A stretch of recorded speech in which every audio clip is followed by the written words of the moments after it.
Hi, this is Tyler Cowan, and welcome to our class on The Great Economists.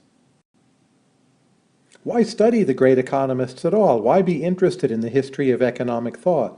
Well, first of all, it turns out that they knew a lot of things that we still don't. Reading them is an enlightening experience. Furthermore, history repeats itself. We find, for instance, that during the Great Recession, a lot of contemporary economists made mistakes that their forerunners had made centuries ago. By knowing more history of economic thought, we can hope to avoid such kinds of mistakes. Earlier thinkers, for the most part, did development economics, because back then, no nations were wealthy by modern standards. If you ask what is today the hottest and most exciting area in economics, well, it's development economics too, so let's go back and look at where that came from. Earlier economists also give us a different perspective on what we know. It's not just that they knew different things, but they give us a deeper sense of what we think we already understand, but maybe really don't quite.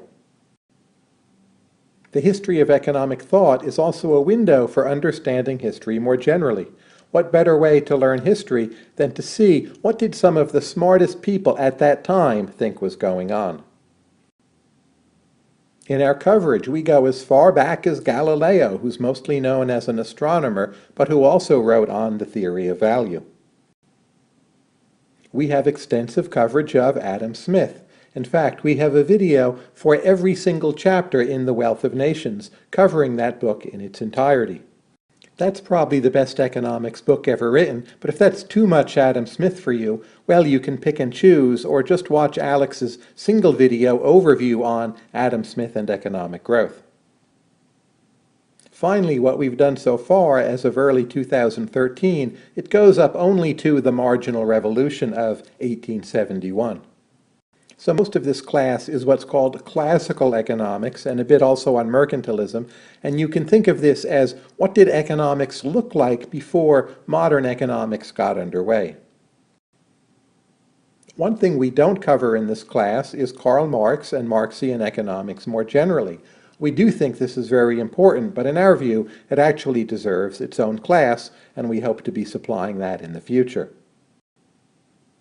We have videos not only on the great thinkers themselves, but on many of the most important policy debates of their time, and that includes the debates over living standards in the Industrial Revolution, numerous debates on monetary policy, and also debates on taxes and debt. Does that sound familiar? Well, those are still some of the major debates today. One thing great about doing history of thought is just how many of the original source materials are available online and for free, and we give you instructions for Googling to these materials. Of course, enter the author's name and title. But when you have a choice of sources, we think the single best source on the web for history of economic thought is something called the Online Library of Liberty that's produced by Liberty Fund, and you'll find it at this website, and of course Google will bring you there too. With all that, let's get going and let's open ourselves up to many more economic ideas.